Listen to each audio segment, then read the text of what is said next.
Hey folks, Blackcross here, and welcome back to another video game review. And today's review, I'm finally, after so many years of talking about it, I'm finally playing through Horizon Zero Dawn. And what do I think of it? It's pretty good, actually. Now, while playing this game, I kind of had this similar feeling of like what I thought about it and stuff. And it kind of has that same formula feel as like The Witcher 3. In terms of the layout, in terms of like how it is presented and stuff, it kind of makes sense in the form of like level up, side quests, stuff of that nature. And while Horizon Zero Dawn has that in its game and everything like that, I feel like, I don't know, there's a part of me that feels like The Witcher 3 did it a little bit better. Not to say that Horizon Zero Dawn is any worse. It's still really good. It's like a little bit of a smaller par reach compared to The Witcher 3. Like, it can see The Witcher 3, but it hasn't reached that surpassive gameplay feel that I feel like The Witcher 3 has surpassed well in. But I've heard so many people talk about Horizon Zero Dawn. I've heard so many people talking about it.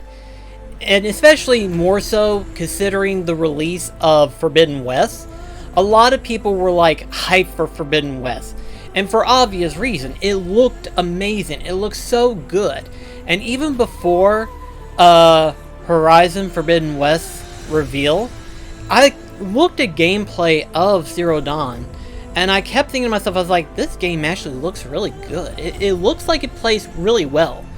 And I've been wanting to play it for quite some time. I just hadn't got around to play it as you would expect it, of course. But I finally got to play it, and overall, I would say that it's definitely a solid recommendation. But there's a few things that I would also say that I feel a little bit, not really negative, but I feel like I hope they improve in Forbidden West's case. We'll put it in that perspective. So let's first talk about the gameplay, the main gameplay in terms of how you fight. So you can fight either actual people, or more common enemies that you'll find and fight are the machine monsters, the machine animals and stuff like that. These creatures, I'm not gonna lie, I like their design. The design specs of these creatures, I absolutely adore. Like, in all honesty, when you look at some of these creatures, you just can't help but think to yourself and go, they got creative with these guys. They got creative. They try to go as close to resemblance of the actual animal they're supposed to represent, but at the same time, they look so freaking gorgeous.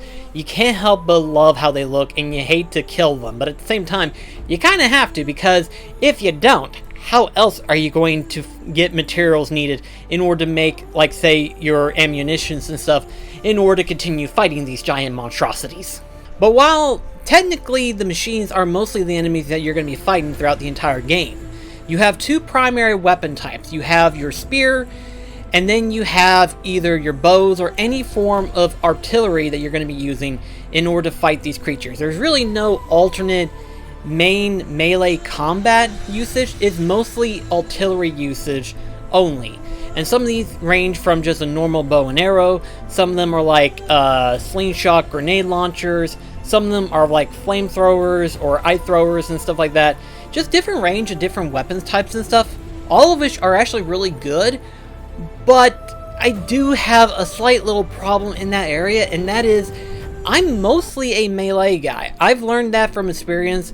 I specialize in just playing through hand-to-hand combat, or in some cases using swords and spears. And really, seeing Aloy use the spear isn't a bad thing. It's just, there's not a lot of weapon upgrades for the spear, sadly. There's no alternate equipment that you can use in order to make it better. Later on in the game, you do find alternative usage, but that's literally towards the end of the game, sadly, I'm afraid. It's one of those things where it's like, you got your main spear, and that's all you got. Until you progress into the story far enough, there's not really much use for the spear that you're going to get out of. If you're lucky, it's going to be useful for like the smaller enemies and stuff like that. That's the best way to explain how the spear is going to be used. It's going to be used to help manage how much material you're going to be wasting on the smaller enemies. But you're going to be using your artillery on the bigger enemies. Like, for example, the Stormhawk, the Thunder, I believe it's called Thunderclapper or something like that. And then these giant freaking tank-looking things. It's like the second I saw these things, I'm like, they created a machine war tank? What the hell am I fighting here? Turns out these things are actually the one that almost destroyed humanity. Go figure, right? But it is so insane as to how, like, these things are so monstrosity and so large, but they're actually fun and entertaining to fight if you got enough materials in order to make your ammunition. And let me just say this right now. Managing your inventory sucks in this game, really, it does. Even whenever you get far enough into the game to where you can manage your inventory a little bit better and carry more stuff, it gets harder and harder, it feels like, to keep hanging on to your materials because you're wasting more and more of your materials in order to make ammunitions in order to survive the bigger enemies and stuff like that. And I found myself actually farming more for materials than I was actually playing the game. And not to say that there's anything wrong with that. You know, I mean, that's part of the concept of Horizon Zero Dawn. You're farming for materials by hunting down these creatures and stuff like that.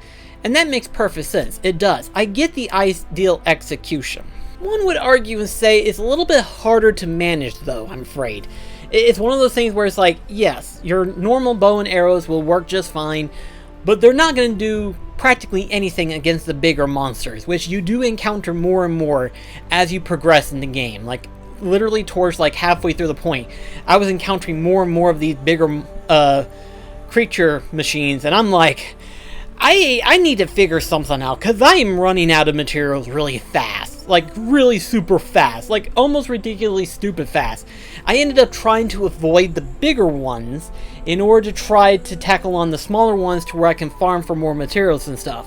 And while there are guides to how you can farm for more metal shards, which is the game's currency to where you can buy more inventory and stuff like that, which is essentially helpful, it's just, they also involve having to fight the big monsters as well. So it's kind of like this cycle of, like, yeah, kill giant monsters, earn a lot of metal shards, spin them as you like. The only problem is, unless you're really good at the game and meleeing the giant monsters, you're not going to get very far, I'm afraid.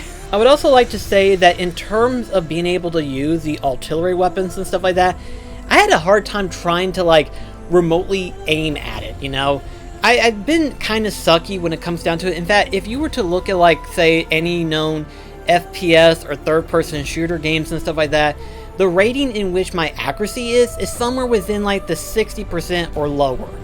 I'm lucky enough if I can reach right at 70% accuracy, and very rare, but on very few occasions, I would get 90 to 95, but that's only if. And a very small chance, only if I'm at a very good distance and I have a scope on me. That's about the best that I can do, is that I'm a long-range shooter. But even then, I suck at it because I get impatient, because I'm like, hurry up to that spot so I can blast your freaking head. It's literally that. So I hope that eventually the artillery gets better in Forbidden West. I hope it does, because then that would make the gameplay almost perfect. Again, combat's good as what it is. I just wish that there were some things that was a little bit better, like, say, being able to upgrade the spear to where it does more damage, being able to have a better artillery usage, like maybe upgrading them to some extent. There is actually a part in the DLC portion of it where you can increase the strength of 3 of the weapons, but not all of them, sadly. There is the occasion of where you can get a better version of that particular weapon, which is the super rare versions, which is the purple color looking ones, where if you get those, they actually do more damage and stuff like that, which would be great if you can get the materials in order to make the ammunition, which goes back to what I was saying about being able to manage your inventory and stuff, and being able to get more metal shards to where you can buy more inventory, because quite frankly, it's actually one of the hardest things in the game to keep track of. Side quest wise, though, I won't deny whenever I say this, I wish that there was a little bit more side quests in the game. These side quests literally kind of range up the same way as how The Witcher 3 is. They're very in-depth, they're very different in how they're executed, and you use the focus, which is your main way of being able to attain information on your surroundings and stuff like that, it all executes relatively well, but there's not a lot of them. Like, even the main game itself, I found myself accidentally doing the main quests more because the side quests was just like almost done and over with. In terms of side quests, they're kind of like 3 or 4 different side quests that are part of the main quest and stuff as you encounter them. And they're fun to do. They're overarching sagas in a way, but they don't last nearly as long as like the main quest is. The main quest is the longest one, and of course, naturally, as you would expect, it's the main story part. But I kind of wish that there was more side quests. Again, maybe it's just me. Maybe I'm just being able to get through relatively quickly or something like that. But I feel like the side quests, I feel like there needs to be more of them, especially in terms of like being able to get more metal shards, get more materials and stuff like that. Which really, in all honesty, it does give you rewards for completing the side quests and stuff. It just, unfortunately, again, back to what I was saying before, you use a lot of materials in order to make ammunition, so they go by real quickly before you even realize it. And really, there isn't a level stat that allows you to use less materials in order to make ammunition. There's all this stuff of like being able to hold more items, being able to do more damage, being able to slow down time to where you can aim better and stuff like that. All these different things, but nothing about being able to increase the improvement of crafting and stuff, you know? Like, there isn't a improved chance of getting double or triple the amount of inventory that is needed in order to make and stuff like that, you know? Like, I wish that part was a little bit better, and I feel like if that was better, the game would be that much more better. Yes, there is that constant strive for equality followed by balance and difficulty, but I was playing on the normal settings. It was pretty hard for me to get throughout most of the game. Like, I found myself near death experience on multitude occasions halfway through the game. Early game, I died a lot, but after like halfway through the main game and everything like that, I found myself getting a little bit better, but still had a hard time trying not to die because I kept using healing items, trying to use my reservatives, trying to survive. It never got better, sadly, I'm afraid, in terms of difficulty. It's like, yes, the enemies don't kill me as fast, but they still hit like a freaking truck. The story, however, though, I feel like is a strong point. The story has the strongest part, in my personal opinion, compared to the rest of the game. The rest of the game is fine, but the story was so intriguing that I pretty much wanted to stick to it till the very end. Even to the DLC Frozen Wilds, the story was just so interesting to stick into. Like, they were able to combine sci-fi science fiction in terms of this post-apocalyptic storytelling that was very interesting. And in a way, it didn't lose me, but it was very in-depth and somewhat complicated, yet it was easy enough for me to grasp the ideal and stuff. Like, I won't spoil anything, but it involved Aloy's origin as to who she is. And from the very beginning, I was thinking to myself, I was like, you know, I think I know what she is. Like, I won't say what it is, because of spoiler alerts and stuff like that, but for those that have played and beaten it, you probably know what I'm referring to. But it's like, huh. And then by the time I got to the resolve, it's like, okay, I see. It's exactly what I thought it was, but in a weird twist, but I get the ideal gist, you know? So it's interesting, and I do like the storytelling in this one. I have to say, that is the strongest part about Horizon Zero Dawn, is the storytelling. Much like how The Witcher 3 has really good storytelling in terms of the side quests and the main game, Horizon Zero Dawn does really well in that area alone. And I feel like games these days are finally getting better in terms of making side quests a lot more in-depth. They're not just like random hunt and retrieve quests and stuff like that. They're now in-depth storytelling within each other. Some are better than most, and some aren't as easy to camouflage, but if you're able to execute it well and make it work, you can get something good out of it, in all honesty. And in my personal opinion, I feel like Horizon Zero Dawn does really well in that area alone. Which is why I'm going to give Horizon Zero Dawn a 4 out of 5 stars. Again, gameplay-wise, I feel like it can do a little bit better and a little bit more improvements on, and hopefully those improvements will be seen in Forbidden West.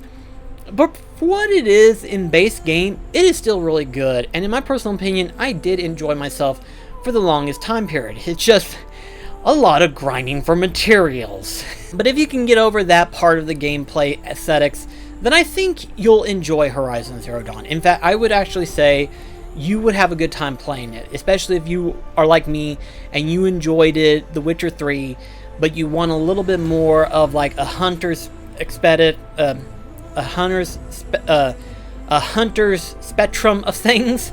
Then Horizon Zero Dawn is that area because of the fact of the being able to use bows and arrows and stuff of that nature and stuff like that.